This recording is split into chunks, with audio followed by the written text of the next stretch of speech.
Ya, sudah. Assalamualaikum warahmatullahi wabarakatuh. Selamat sore dan selamat malam untuk teman-teman di Papua. Yang hari kamu menyanyi dulu, aku Papua. Oke. Jadi apa namanya? Sejak saya mahasiswa, saya sering ke Papua bersama dengan teman-teman mahasiswa di Papua. Dan waktu jadi dokter, saya sering ketemu dulu sama Mas Adib itu dengan Prengki Sahilato yang membuat lagu Aku Papua. Prengki menjelaskan betul bagaimana tentang Papua, walaupun saya sering ke Papua dulu. Betul disampaikan Dr. Adib tadi bahwa penghilangan mandatory spending itu karena pemikiran sempit menurut saya. Jadi pemerintah pusat menganggap Indonesia itu hanya ada di Jakarta atau di pusat. Dia tidak pernah memikirkan tentang daerah, pemerintah daerah yang membutuhkan adanya kepastian anggaran itu. Kang Hadi dan teman-teman semuanya, saya catat apa yang tadi saya dengar itu dari teman-teman. Yang pertama, kelihatannya memang hubungan antara dokter, antara ini dan Pemda di seluruh daerah, seluruh Indonesia itu harus terjalin dengan baik. Secara khusus teman-teman juga di Papua, hubungan itu bisa dibangun tidak hanya secara formal tetapi juga non formal atau informal, sehingga Pemda itu juga punya kepedulian terhadap sejawat kita kepada dokter. Kemudian tidak semua mungkin Pemda itu mengetahui betul bagaimana pentingnya dokter di daerah mereka. Kalau saya catat itu, padahal sebetulnya itu memang dokter butuh masyarakat, butuh rakyat untuk pengabdian profesi, tetapi Pemda membutuhkan dokter untuk melayani rakyatnya. Jadi sebetulnya disitulah hubungan saling membutuhkannya. Saya akan ceritakan nanti lebih lanjut.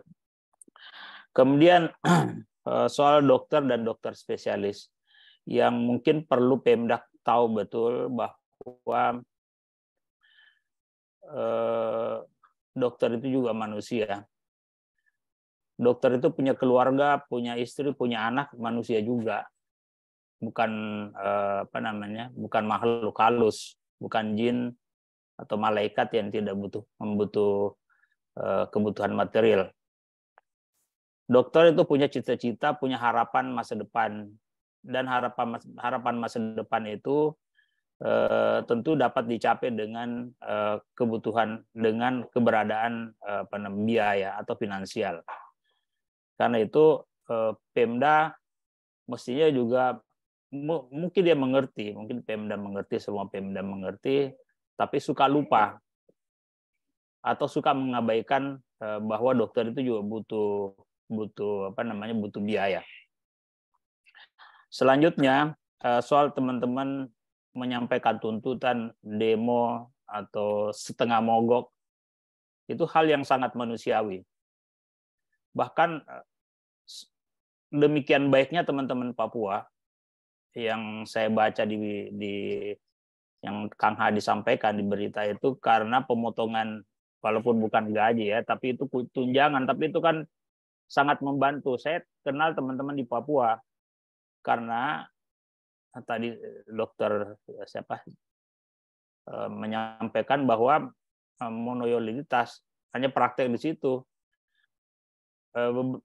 Misalnya juga kalau kita ke tempat lain di Papua, dokter spesialis objin misalnya ditempatkan di rumah sakit, praktis penghasilannya itu hanya dari rumah sakit itu saja. Karena pasiennya juga jarang yang melahirkan operasi dengan mereka. Dan karena itu yang sering saya sampaikan, kalau misalnya tidak ada pasien, maka mereka pergi mancing atau pergi keliling bertemu dengan teman-teman sesama dokter. Memang seperti itulah di wilayah timur, di Papua, karena itu membutuhkan perhatian khusus. Karena kalau itu penghasilan yang kecil itu pun dipotong, dan dipotong dengan keterlaluannya, itu dari bulan Januari sampai sekarang, berarti sudah 8 bulan, tidak jelas-jelas itu kan keterlaluan pemotongannya. Kalau misalnya mau ada pemotongan 1 bulan, tapi kita ada kesepakatan bahwa pemotongan itu untuk keperluan apa, mungkin itu bisa dipahami lah. Artinya kita bersepakat semua bahwa kita potong untuk kita sumbangkan ke pemerintah daerah, karena daerah tidak punya lagi uang, misalnya miskin. Tapi itu mestinya tidak terjadi, karena itu tanggung jawab pemerintah pusat. Misalnya tadi terjadi pemekaran, maka mestinya tanggung jawab pemerintah pusat itu untuk tetap menghidupkan daerah yang dimekarkan. Kan yang memekarkan pemerintah pusat, bukan mereka mekar sendiri. Tanpa pemerintah pusat tidak ada pemekaran itu. Itu menurut saya salut sama teman-teman bahwa walaupun tunjangannya dipotong dan itu berlangsung 8 bulan, masih tetap betah tinggal di Papua. Mungkin kalau di daerah lain sudah lama tuh meninggalkan mengangkat kaki untuk tinggalkan itu. Tapi teman-teman Papua dengan komitmen yang tinggi untuk membantu wilayah timur, tentu saya juga sangat berterima kasih pada teman-teman. Kemudian hambatan pelayanan yang sering kita diskusikan adalah maldistribusi. Dan itu yang terjadi di Papua. Nah, maldistribusi kemudian diperparah tadi dengan pemotongan-pemotongan itu. Jadi mestinya kalau terjadi maldistribusi, mestinya tidak ada pemotongan. Bahkan kalau perlu ditambah, ini dipotong. Nah, itu hambatan dari distribusi itu, misalnya penghargaan tadi Kang Hadi sampaikan. Penghargaan tidak ada lagi penghargaan dipotong pula. Dipotong tanpa tidak tanggung-tanggung motongnya. Sampai berapa persen itu? 70 berapa, 2, berapa persen, dan ini dipotong sampai 8 bulan itu berlebihan menurut saya. Kemudian juga hambatan biasanya adalah kenyamanan dan keamanan. Teman-teman di Papua Barat itu sering bermasalah itu bukan karena gaji itu, tapi dipukul misalnya.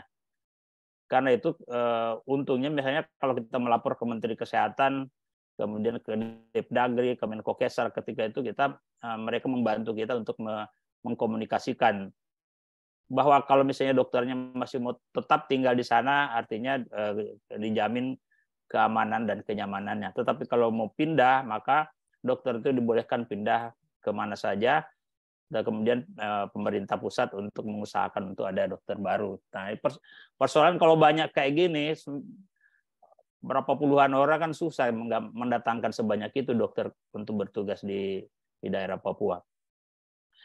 Nah, kemudian berikutnya tentang ya tadi jaminan keamanan. Nah, terakhir yang ingin saya sampaikan, mungkin menjadi tugas kita semuanya, bahwa tadi ID perlu menjembatani komunikasi yang baik dengan Pemda, bukan hanya di Pemda Papua, tapi Pemda ID di wilayah lain juga boleh jadi akan mengalami hal yang sama, sehingga itu perlu dijembatani. Hubungan baik antara pengurus ID dengan Pemda harus terjadi, sehingga untuk menghindari kejadian yang serupa. Kemudian begitu juga mungkin ke depan, mungkin teman-teman PBID, Dr. Adib, kalau ke daerah, mumpung ke daerah, maka upayakan ketemu dengan pejabat terpenting di daerah itu. Misalnya ke ibu kota provinsi ketemu gubernur atau sekda setidaknya, karena itu mereka yang mengatur semuanya itu, sehingga mengajak teman-teman untuk bertemu dan menyampaikan bagaimana masalah yang dihadapi oleh teman-teman dokter di daerah. Tentu berbeda kalau teman di daerah sendiri yang bertemu, kalau ketua umum PBD atau sekjen PBD yang datang ke sana dan kemudian silaturahim dengan pejabat setempat. Kemudian juga teman-teman perlu berkomunikasi dengan tokoh masyarakat di Papua. Ada kepala suku misalnya, tentu mereka punya masyarakat adat misalnya yang membutuhkan pelayanan kesehatan, sehingga dengan teman-teman tidak bekerja mereka juga terganggu, sehingga boleh jadi mereka yang akan menyampaikan ke Pemda agar persoalan teman-teman hadapi itu mendapat perhatian. Kemudian di pusat PBD perlu mendekati Depdagri, kemudian Menko PMK, karena itu terkait kesejahteraan masyarakat di sana. Mungkin itu saja Kang Hadi yang perlu saya sampaikan. Tetap teman-teman semangat, hak tetap diperjuangkan, tetapi tetap harus ada upaya untuk mendekati Pemda sehingga mereka punya perhatian yang tepat, baik untuk teman-teman dokter. Karena kalau dia tidak punya dokter itu kerepotan nantinya. Terima kasih. Assalamualaikum warahmatullahi wabarakatuh. Selamat sore. Selamat sore, Pak Bang Jainal. Ya, ini mungkin nanti kita akan tanyakan nih sama yang teman-teman di Papua, apakah sudah berkomunikasi dengan DPRD. Oh iya, tadi belum dijawab nih Bang. Saya mau nanya aja nih ke Bang Enal, apakah peraturan menteri itu lebih tinggi atau gubernur yang lebih tinggi? Begini, kalau kita kan mungkin mengatakan peraturan menteri itu tinggi. Tapi kalau gubernur di sana kadang-kadang tidak mendengar itu peraturan menteri. Walaupun otonomi daerah itu ada di kabupaten kota. Tapi kadang-kadang mereka tidak peduli. Jadi apalagi wilayah timur Papua itu, mungkin menurut saya kita menyebut, kecuali mungkin kalau bicara menteri dalam negeri itu mungkin lain. Tapi kalau menteri kesehatan, menteri yang lain, teknis lain mungkin tidak. Jadi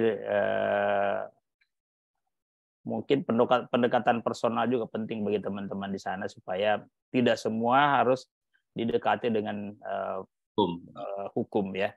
Terima kasih. Terima kasih, Dr. Jainal.